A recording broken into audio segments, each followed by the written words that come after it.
Good afternoon. Welcome and thank you all for joining us for today's Capitol Hill briefing titled Exploring Income and Wealth Inequality. My name is Jeff Vanderslice and I am the Director of Government and External Affairs at the Cato Institute, which is a DC-based think tank dedicated to the principles of individual liberty, limited government, free markets, and peace. Joining us today are two distinguished panelists who will help us walk through and understand the complexities of and differences between income and wealth inequality. And I should note that the catalyst for today's event is this recently published policy analysis, which you all have on your chairs, titled Exploring Wealth Inequality. Our first panelist to speak today will be Scott Winship. He currently serves as the Executive Director of the Joint Economic Committee, which is chaired by Senator Mike Lee, and he leads the committee's Social Capital Project, a research effort aimed at understanding the health of families, communities, and civil society.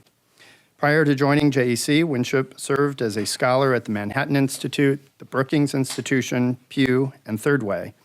He is one of the nation's top experts on income inequality and social mobility. His research has been published widely, and he has testified before Congress on a number of occasions. Winship holds a PhD in sociology and urban studies from Northwestern University, and an MA in sociology and a PhD in social policy from Harvard University. Immediately after Dr. Winship's remarks, we'll turn to Cato scholar Chris Edwards. Edwards is the Director of Tax Policy Studies at the Cato Institute and editor of downsizinggovernment.org. He is a top expert on federal and state tax and budget issues. Prior to joining Cato, Edwards was a senior economist with the JEC, a manager with PricewaterhouseCoopers, and an economist with the Tax Foundation. Edwards has also testified before Congress several times, and his writings have been published widely. He is the author of Downsizing the Federal Government and co-author of Global Tax Revolution. He holds a BA in economics from the University of Waterloo and an MA in economics from George Mason University. So with that, we'll go ahead and turn things over to Scott. Each of them will speak for 15 or so minutes, and once they've concluded, we'll turn the floor over to a robust Q&A with you all. Thanks for joining us.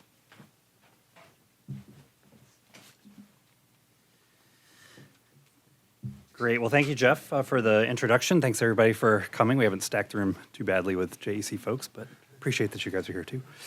So I should preface all of this by saying, even though I'm the executive director of JEC, like this is not me speaking for JEC. I think I should say that. But that said, this is a topic that I have studied for a while in think tanks before I got to JEC. We put out a report recently in JEC after a hearing that we held that I would encourage you to check out. I think might be out there on the table or something, which is sort of a primer on income concentration measurement. So I will try to say a few things. My goal is to sort of get you all up to speed on kind of trends in inequality and all the complications with measuring it, knowing kind of where the debate stands, so you can all sort of be better consumers of this data when folks come to your offices and talk about rising inequality. So things get progressively murkier as you sort of get closer to the top 1% and more deeply into the top 1%. So for starters, let me just show you a few trends that are not about inequality between the top 1% and everybody else, that are just trends in inequality below the top 1%. So this chart's just showing you three trend lines. So in the middle, appropriately enough, is the median. So the median is just the household that is richer than half of all households in America and poorer than all households. The 20th percentile is a poor household. It's only richer than 20% of all households, poorer than 80%, and then the 80th percentile is folks at the top. This trend line is showing you a measure of household income that comes from federal household surveys. It's after taxes have been taken into account and after transfers have been taken into account. So that includes social insurance, like Social Security, unemployment benefits. It also includes means-tested benefits such as TANF, SNAP, It also includes employer-provided health insurance as income, and it includes Medicaid and Medicare as income as well. All sorts of details we can't get into right now about how you measure all that stuff. But when you do that and you adjust for the increase in the cost of living over time, you can see that that it's not the case that folks are no better off than they used to be 20, 30 years ago. Even since 2000, there's been modest income growth over time, both for the median, which has increased by over a third. If that goes up to 2016, if it went to today, it would be over 40%. For the 20th percentile, it's risen by a third. You can see a lot of that comes in the 1990s when we had a big economic boom. But we're also sort of in the midst of a pretty strong income growth after incomes had fallen because of the Great Recession. The really lousy decades for the middle and the bottom, you can see, were kind of the 70s and the 1980s, and to some extent the 2000s as well. The big story here, of course, is that the 80th percentile pulls away, has increased by 69% over time, quite a bit more than both the median and the 20th percentile. Previewing a slide I'll show you in a second, you can see that inequality between the middle and the bottom hasn't really grown by all that much over the long run. Very similar income growth for both of those. One thing that I'm not going to show you, but you should keep in the back of your head, these trends are affected by changes in household composition and family structure, for instance. So one of the things that has suppressed income growth at the median and at the bottom is the increase in single parenthood over time because of divorce and out-of-wedlock childbearing. I have some other analyses where I've taken this exact trend and I've looked at the median broken out by 4 different groups. Married parent heads whose income has grown by 91% over this period at the median. So instead of 37%, 91%. If you look just at single mom heads, their median income has grown by 61%, not 37%. Among other heads where there are multiple adults in the household, their income's gone up 67%. Among other heads that are single adults, their income's gone up by 95%. Okay, so a big part of rising income inequality between, say, the upper middle class and everybody else is changes in family structure. It's complicated because the changes in family structure could also be driven by income stagnation or relative stagnation. So it's definitely a complicated story. But if you don't sort of take into account rising single parenthood, it's sort of hard to interpret these. Here's just another way of showing that by different business cycles. And the point here is just each of these bars, for if you go along the x-axis, these are different business cycles that go peak to peak. In each case, the bar is showing annual growth at the 20th percentile, annual growth at the median, annual growth at the 80th, and then annual growth for the top 1% of tax units. Technically, we'll talk more about the top 1% in the rest of these charts. But the point here is that the 1950s and 60s were both very good decades for income growth and good decades for income equality as well. You can see that the top 1%'s income actually grew by less than it did lower down. As we'll see, like measuring the income of the top 1% is tricky, and so I wouldn't. It's possible that that's not reflective, but at any rate, you can see the bottom 20. The 20th percentile actually grew faster than the median, faster than the 80th percentile. The 1970s were also good for equality, except that they were lousy for income growth. Right? The 1970s was a bad decade for everybody, and that's important because the top 1%, as you can see, their incomes really start to take off in the 1980s, and especially in the 1990s.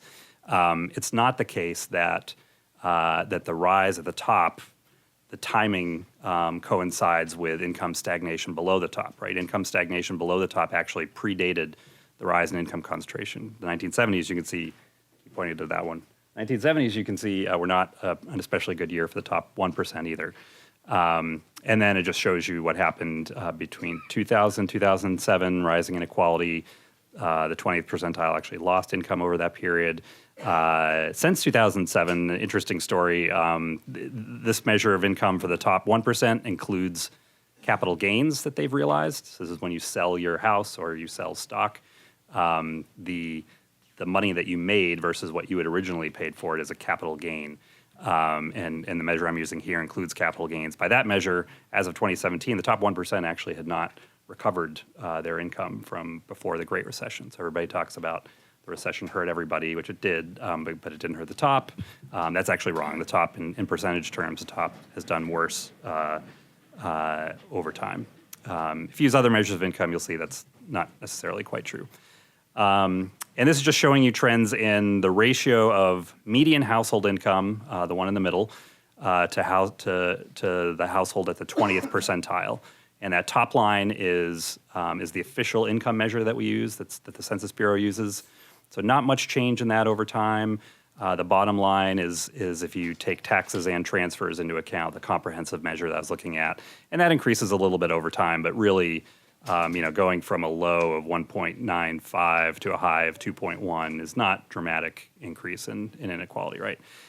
This is the ratio of the 80th percentile to the median, so between, say, the upper middle class and the middle class, and you can see that that's really what's increased over time versus middle class compared to bottom. Okay, and of course the gap between those two lines shows you what taxes and transfers do for inequality. So you can see how much reduction takes place. Okay, the rest is going to be top 1% stuff. I'll barrel through it. And they either come from the paper that's out there, or I've modified a couple charts from that paper. This one is just showing you that 4 different studies that look at the top 1% share of income and measuring income in the same way basically find exactly the same trend over time. This is looking at fiscal income, which is just the income that's reported on tax returns. There's lots of problems with that because a lot of income actually isn't reported on tax returns. This one does not include capital gains at all. The unit that we're looking at is not households anymore. It's tax units. Tax units are basically tax returns with some non-filers kind of padded in at the bottom and some income assumed going to them. But you can see, pretty big increase over time. I'd point out the weird thing that happens after the Tax Reform Act of 1986. You can see that big leap in income. That's essentially an artifact. At least much of it is an artifact of what shows up on individual income tax returns.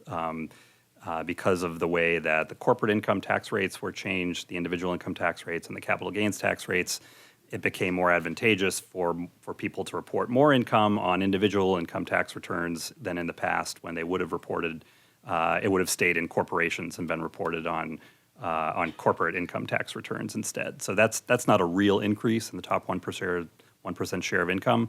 It's an increase in how much income is actually revealed on individual income tax returns, and that points out a problem with using fiscal income, and that's been known for 15 years or so now. So the shaded outlines, I'm keeping Piketty-Saez-Zucman and Otten-Splinter and just shading those out. The blue and green lines are now shifting. Instead of fiscal income, they're looking at pre-tax income. Instead of tax units, they're looking at individuals. And you can see you get this weird thing. So these are the two leading studies, I would say, on income concentration right now. They go the opposite direction, right? When Piketty-Saez and Zucman switch to pre-tax and individuals, income concentration becomes more severe. When Otten and Splinter do it, becomes less severe. And the reasons for the discrepancy between the two studies is pretty well known. Well, I shouldn't say it's well known. I'll say Otten and Splinter have spent a lot of time figuring out why they're different and make a pretty compelling case that on most instances they're sort of right on the merits, and Piketty-Saez and Zucman are wrong. This measure of pre-tax includes social insurance benefits for some reason, mostly because it's sort of hard to think about retirement income and when you count it. Do you count it as sort of the money you made before you contributed to your own retirement or before you paid Social Security taxes? Do you count it as income then, or do you count it as income when you're retired and you receive it as income? To deal with that, they sort of put social insurance benefits in there too, including unemployment insurance, which is a little bit weird. Okay, and now the blue and green lines again. for the two studies. This is just after-tax income. So it's after taking all taxes, state, local, federal into account, estate taxes, sales taxes, property taxes, and after taking all transfers into account. It also does this crazy thing where it allocates other government spending. So the spending that's happening right now by our use of this room gets allocated to the top 1% and to the bottom 99%. Government deficits every year gets allocated as negative income to people. So once you start moving up to the top 1%, these issues of what do we actually count as income get a lot more complicated. As you can see from comparing this one to this one, though, the real story and why these two sets of benefits differ is because of differences in the pre-tax income. Post-tax income, they both fall by roughly similar amounts. Okay, and then last one. This one is retaining those blue and green lines from the last chart and just adding a couple others. The purple one is from the Congressional Budget Office. You'll see these numbers a lot. They are more sensitive to asset bubbles. You can see in 2000, 2007, they get very high and then they plunge. That's because they include realized capital gains when people sell their stock or their houses.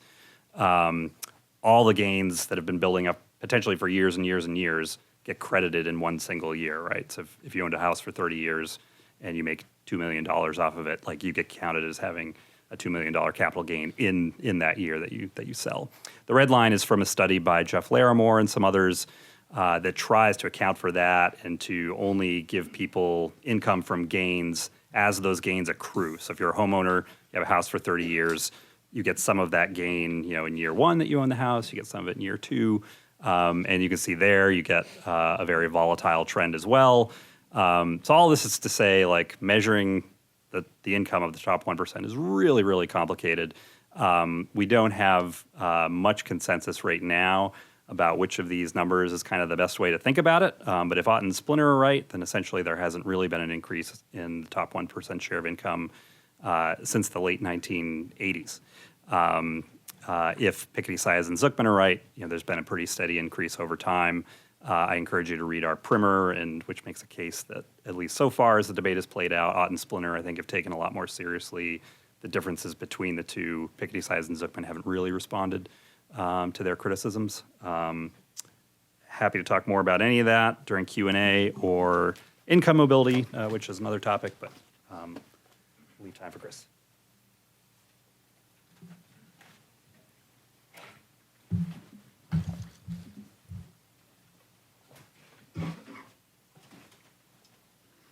Thanks a lot, Scott, and thanks a lot, everyone, for coming today. So Scott talked about income inequality. I'm going to talk about wealth inequality, which is really a very different thing. In political discussions, the two often get conflated, but they are very different measures of inequality. Let's see. So in case you haven't noticed, there's kind of a war on wealth going on in the Democratic primary and the run for the White House. These are the sort of comments that Bernie Sanders and Elizabeth Warren are providing regarding wealth.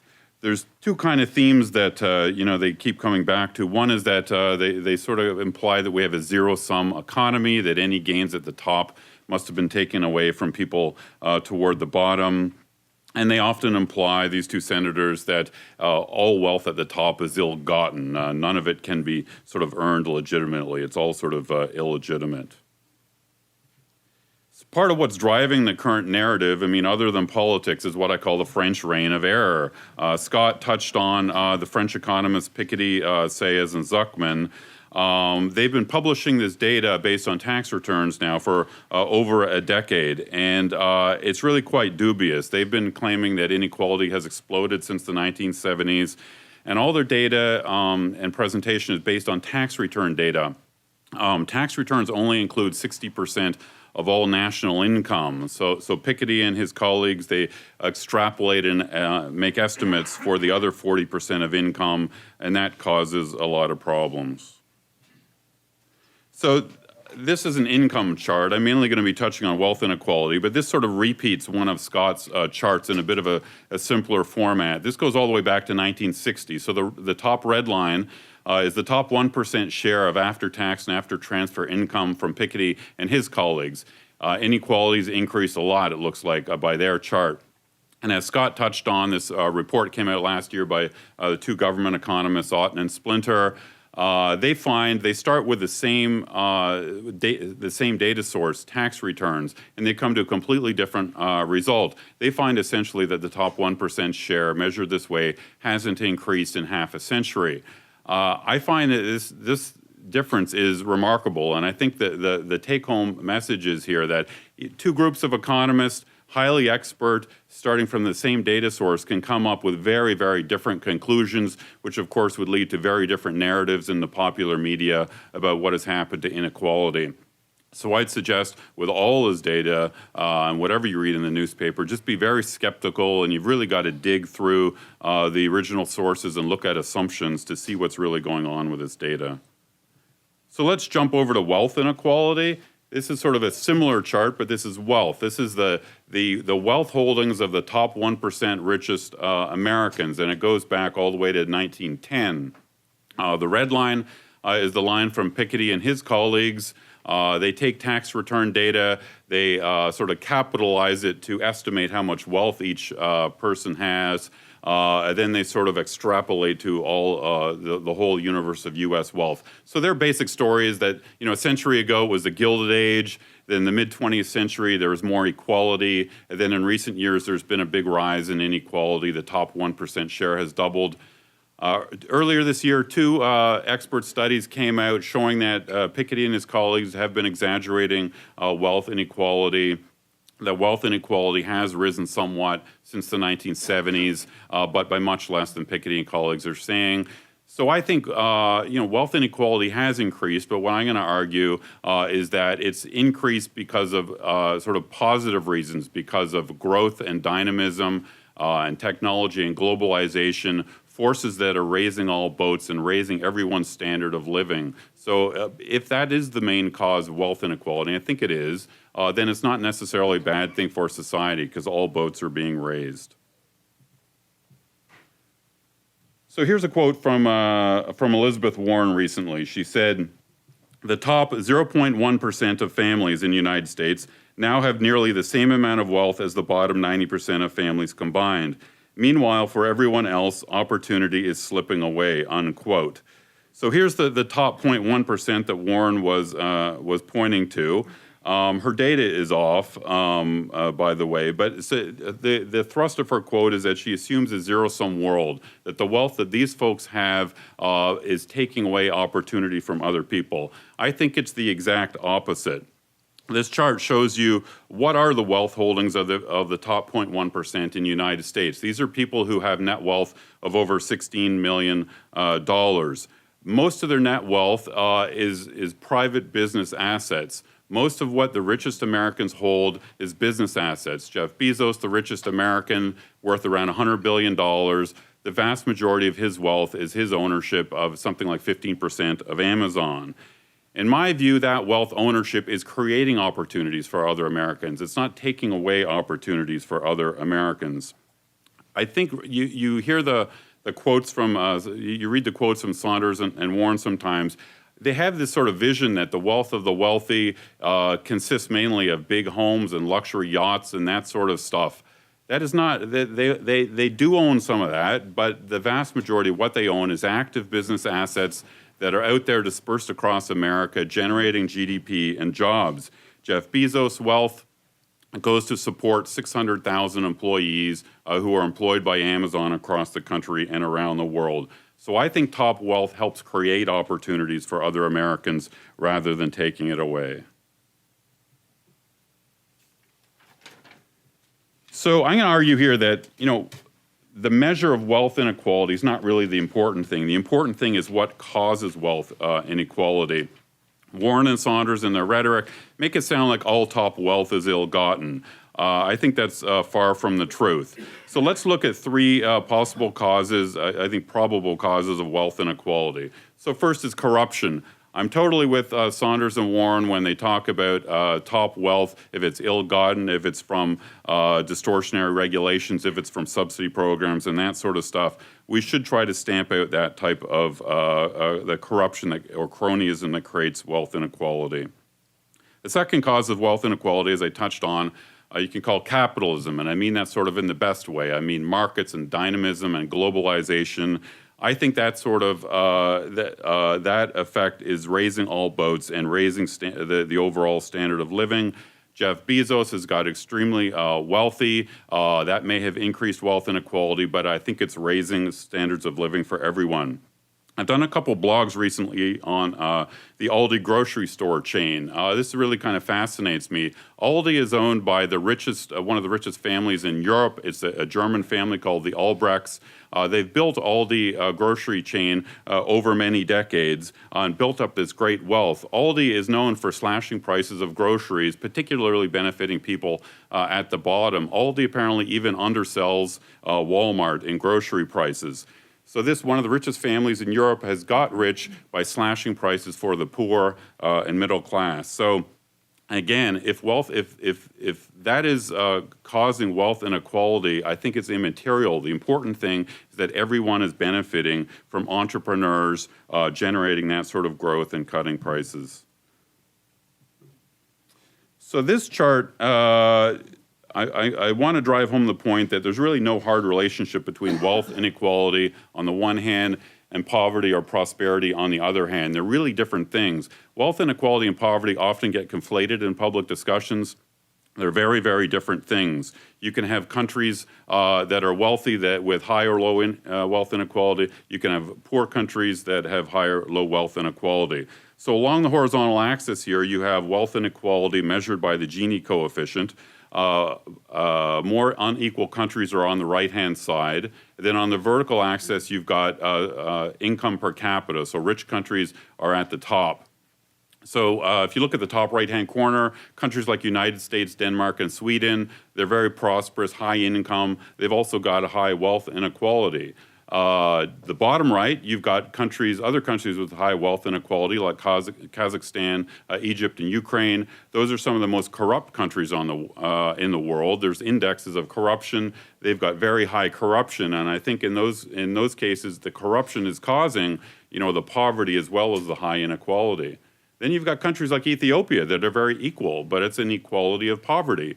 So when politicians in this country say they want more equality, Ethiopia has a lot of equality, but none of us really want to go where the Ethiopian economy is. But there are mysteries here. Australia and Japan, as they point out here, they've got low wealth inequality, but they're also very prosperous countries. And economists haven't really figured out all these differences between countries. But the main point I want to stress here is that wealth inequality by itself doesn't really explain very much. It doesn't explain poverty or prosperity. It's really the causes of wealth inequality that are the important thing that we need to look at.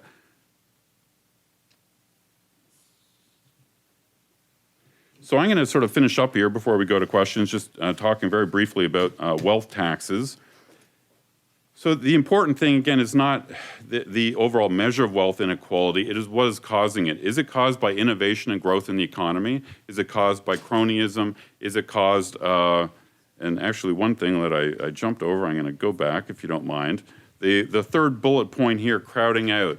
So a third cause of wealth inequality is what economists call crowding out or displacement. As the welfare state has expanded in the United States and other high-income countries around the world, it is created less incentive for middle-class and lower-income people to save. So measured wealth inequality has risen. Some of the countries that have the highest wealth inequality are countries like Denmark and Sweden. They have very big welfare states.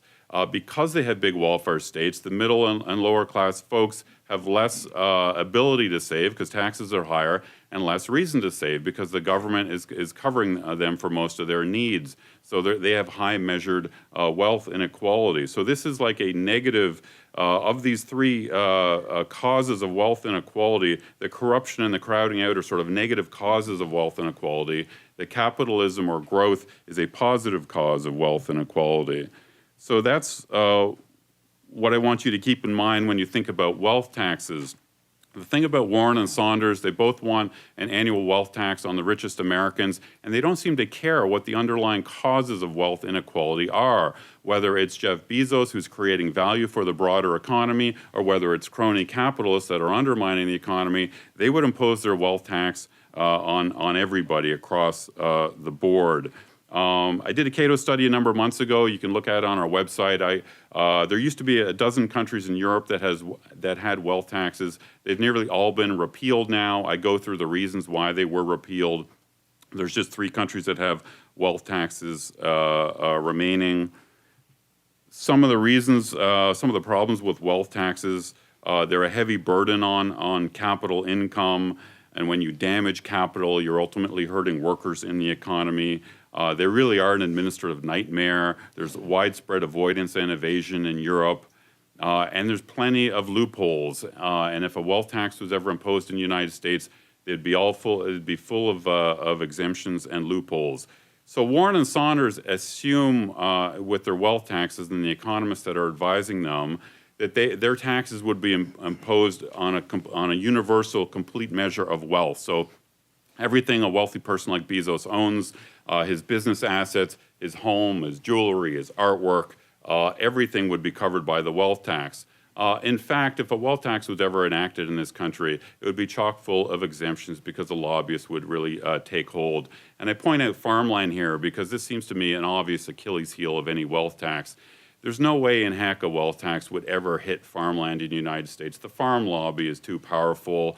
So things like farmland would be exempted from a wealth tax. And so then what would happen? These wealth taxes are on net wealth, meaning assets minus debt. So wealthy people like Bezos, if this wealth tax passed, they'd go out, borrow a lot of money, then they'd start buying up Kansas and Iowa, all the farmland there, and that would reduce their tax base. It would create great distortions in the agricultural economy. There are lots of other exemptions you can think of. State and local government bonds, that's the favorite current tax dodge of the wealthiest Americans. There's no way in heck, it seems to me, that a wealth tax would land on state and local bonds. State governments would lobby against it. So there'd be all these exemptions. The wealthy folks would borrow money. They'd invest in these exempted assets. The wealth tax would hardly raise any money, which was the case in Europe, and yet we'd be left with this big administrative mess. So I'm going to leave it there. Again, the important thing here, I think, is that it's not so much the measure, what the level of wealth inequality is, it's what caused it. You have to think of the underlying causes. Is it good things like overall growth, or is it negative things like cronyism that we can do something and get rid of? Thanks a lot for coming. We're happy to answer any questions. All the tough questions are going to Scott, much smarter than more scholarly than me on these issues. Scott's been looking at this stuff for many years, so I'm sure he's able to answer anything you folks may want to ask. Thank you. Thanks so much, Chris. We do have a microphone going around, so if you do have a question, please wait for it to get to you. Questions? Yes, our first one right over here. So could you speak to productivity and if it matches income? Because I've heard maybe from people who are a little bit more on the left that like, while you can look at the income, if you match income based on productivity, income should have gone up by almost double on some times. Wow, couldn't have planted that question better. Yes, so you do hear these claims a lot. There's charts. Hillary Clinton had a chart that I've cited before when she ran in 2016 that was like, you're working harder, but your pay is not going up. And so it showed like productivity increasing and paid, not quite flat, but not increasing nearly as much. There are a bunch of problems with that chart, and ones that are produced by other folks on the left. The Economic Policy Institute, I think, has the chart that probably gets cited the most. The big problem is that you're comparing two different things in that chart. You're comparing how productivity has increased throughout the economy, but then you're comparing that to what has happened to earnings or to hourly pay for the median worker, right? Now, the idea is that these two trend lines ought to be rising together, right? Because in theory, people are paid for the value that they add to their employer. And so if productivity for the whole economy has increased a lot over time, the argument is that worker pay should have increased by the same amount. But we don't know how much the productivity of the median worker has changed over time, right? We know what the productivity for the overall economy has done, but it could be that, either because of globalization or because of the shift from manufacturing and producing goods in the economy to producing services more. Services are much less productive than manufacturing because you're using fewer machines. Like you think of an assembly line, where you have widgets coming and workers are able to do their one task or their few tasks. This is sort of a vision of manufacturing circa 1950. Manufacturing doesn't look like this anymore.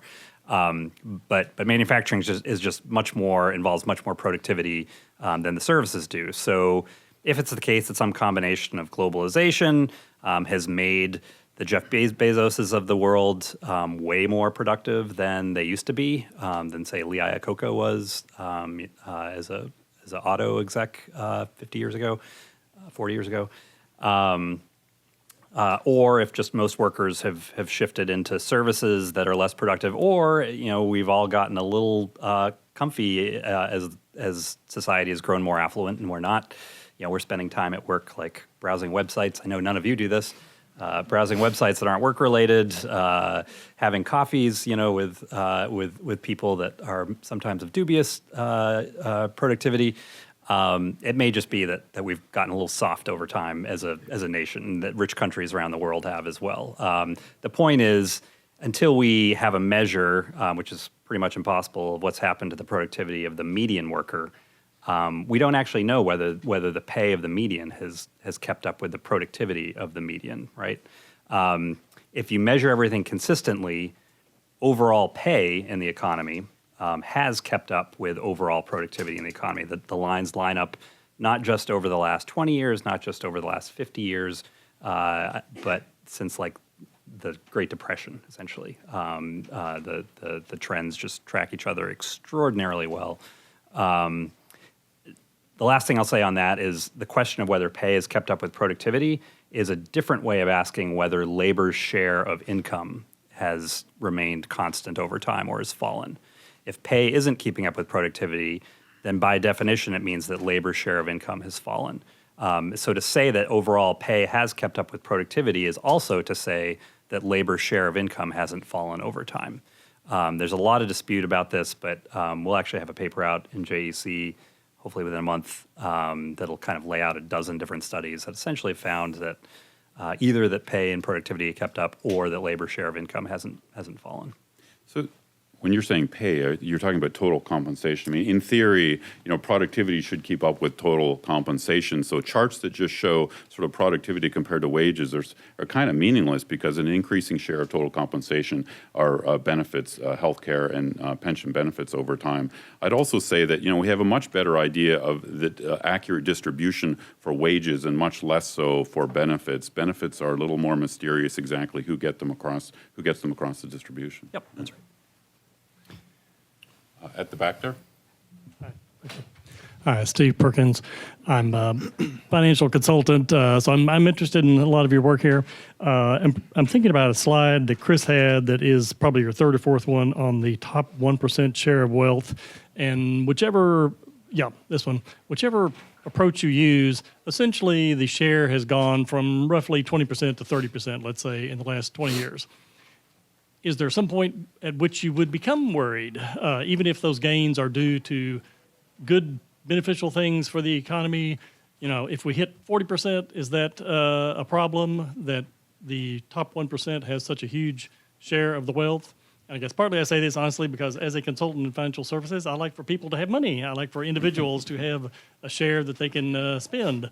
But is there a maximum point that you would shoot for in that top 1% share of wealth? So I don't think so. So I'll tell you one thing, an additional thing I noticed looking at this chart.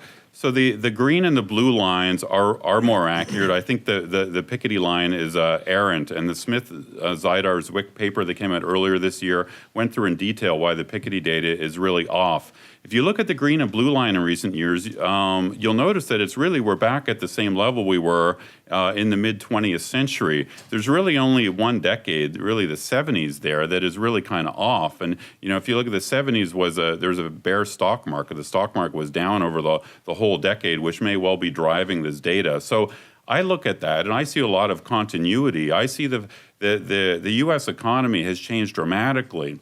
Technology and globalization, everything that has happened, and yet the top 1% share is kind of where it was in the mid-20th century. I think that to me that suggests that there's actually a lot of stability here. A second point I'd say on that is that Piketty had his book that came out in 2014 had theories about why the wealth concentration would continue to increase. Economists have generally shot down his theories why it would continue to increase. So I don't know, it may go up, it may go down. I really don't know about the future. Could I say one thing too? Yeah. So correct me if I'm wrong, Chris, but I think, so wealth is a really tricky thing to look at, either at levels or inequality. Precisely, Chris alluded to this in this issue of crowd out. If we counted Social Security, promised Social Security benefits as wealth to individuals, then you would find wealth was more equally distributed than what these numbers show. Because I think it's certainly true in the Federal Reserve data. I think in the rest of this too.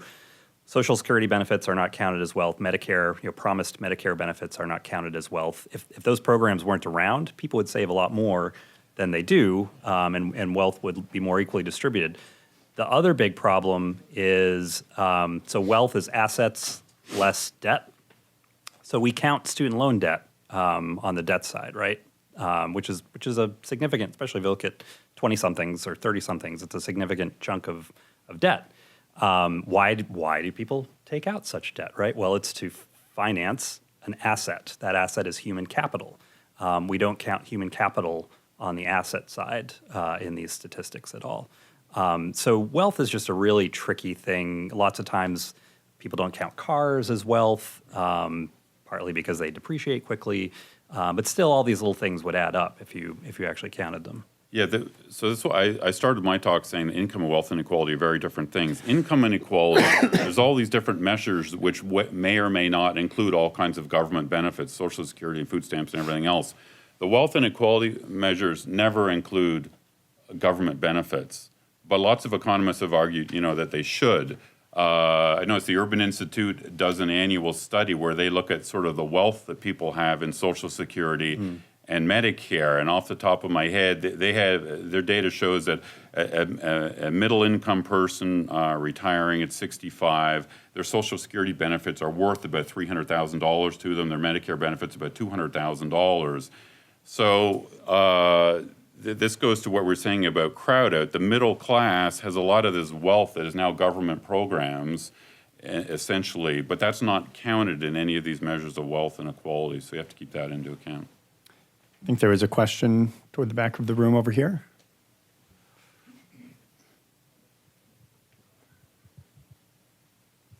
Yeah, thanks.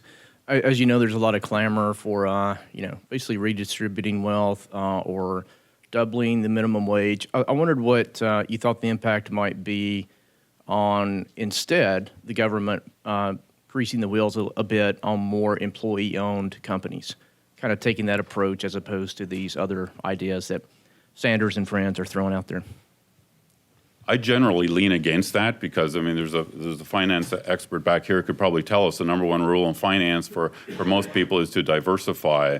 And I don't think it's a good idea when much or substantial part of people's savings or wealth is in the company they work for. And I think, memory serves 20 years ago when Enron crashed, they had an employee stock ownership program that turned out to be kind of disastrous because a lot of their employees, most of their wealth was in company stock. So I would lean against those sorts of incentives, actually. Right here, front of the room. I think the problem with concentration of wealth is always you can't have a discussion without talking about the outsized influence of money on politics.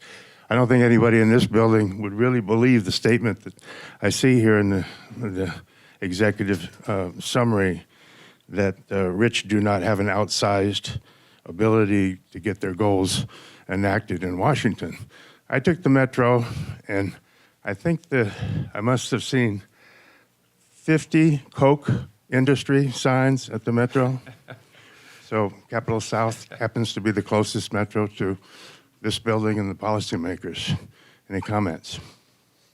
Yeah, we take on that issue in our paper. My colleague Ryan Bourne has written a lot about that, and he's more of an expert than me. But some of his points were that if you actually look at the polling data about what the wealthiest Americans believe, their beliefs, their politics, liberal, conservative, libertarian, actually pretty well mimic what middle income people's political beliefs are. And if you think about Congress, you look at the list of the richest people in Congress, half are Democrats, half are Republicans. You think about wealthy people influencing the political process, and I agree with you, they do. You've got folks on the left, the Soroses, and you've got folks on the right, as you mentioned, the Kochs. It strikes me that kind of washes out, or at least it doesn't matter so much if their beliefs kind of match the beliefs of the great majority of Americans, which I think they do. The other thing I would say is that there's a whole political science literature on how much campaign finance affects legislative outcomes in Congress. And in the literature, and maybe Scott has looked into this too, it doesn't show that campaign finance actually leads to there's not solid evidence that it really drives political outcomes.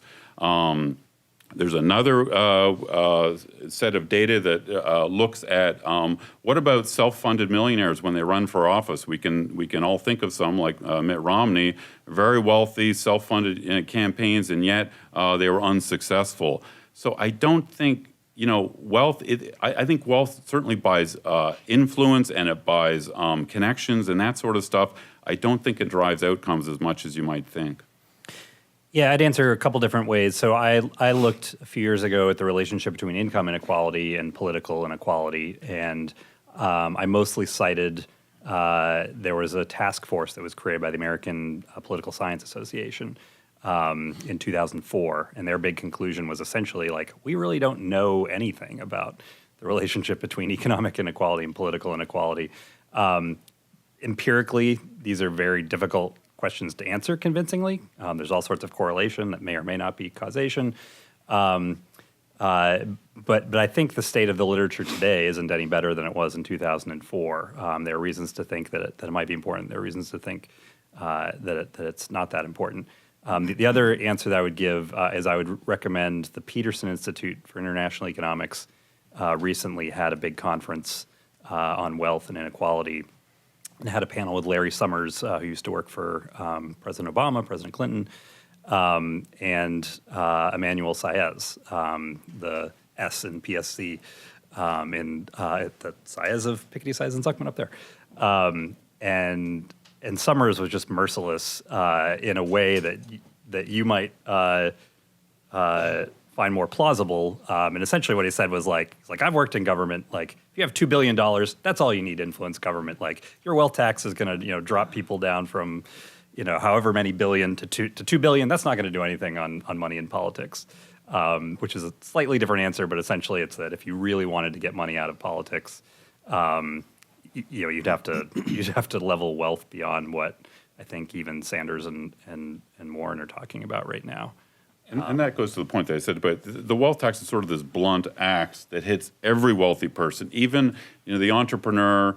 Like I talked about the Aldi grocery chain, the entrepreneurs have done great things lowering prices for poor folks, and maybe they don't lobby Washington at all, and yet they'd be nailed with a wealth tax. That doesn't seem to be the way to go. It seems to me you want to go after and eliminate the programs that are providing excessive benefits to people at the top. We have time left for one or two more questions. Anybody? I have one, if I may. You have one, Jeff? Yeah. So a wealth tax would necessarily require an accounting of one's wealth, I presume, on an annual basis, which seems like a massive undertaking. Could you two speak to whether that's doable, whether it's plausible, what kind of resources it would take to make an accurate accounting of that? So I went into some great detail on that in my Cato study a number of months ago, looking at the European experience. Again, the idea of a wealth tax is to essentially hit all wealth, everything a person owns. Small business people, the value of the assets in their business. A lot of small businesses and mid-sized businesses in America are not publicly traded, so there's no ready valuation of the business. In theory, it would hit everything. The value of your pension plan, all your artwork, your jewelry, your homes, your everything you own. There's a lot of valuation problems with this. We see those valuation problems with the estate tax currently, which only hits a very small group of Americans, but it causes a huge paperwork cat and mouse game essentially between the IRS and wealthy people. That would be magnified greatly in the wealth tax, because the wealth tax would hit many more people, of course, not just people dying in any particular year. And you'd need, as you touched on, annual valuations of all their wealth, not just sort of a one-time valuation. So those problems are part of why European wealth taxes were repealed. Ireland, for example, they enacted a wealth tax in the mid-'70s. For 3 years, they tried to get the administration right and to impose this tax. They repealed it 3 years later because it was so. They realized it was so difficult to impose. The UK in the '70s, under Labour government, got elected promising they're going to impose a wealth tax. For 4 years, they tried to impose a wealth tax. They found out the administration was just too difficult.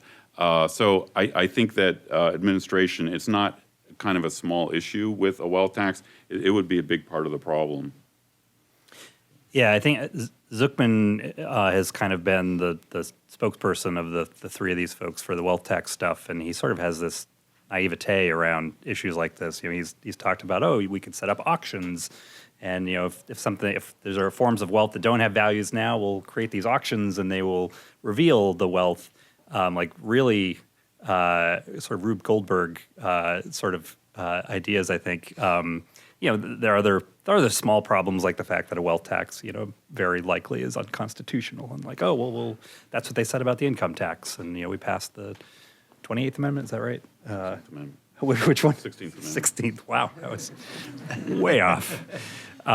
So yeah, there's a little bit of naivete, I think, in terms of the practical way that even if you could pass legislation, like how that would ever come to pass. Great. Well, thank you all. That concludes today's event. Let's please give our two speakers a round of applause.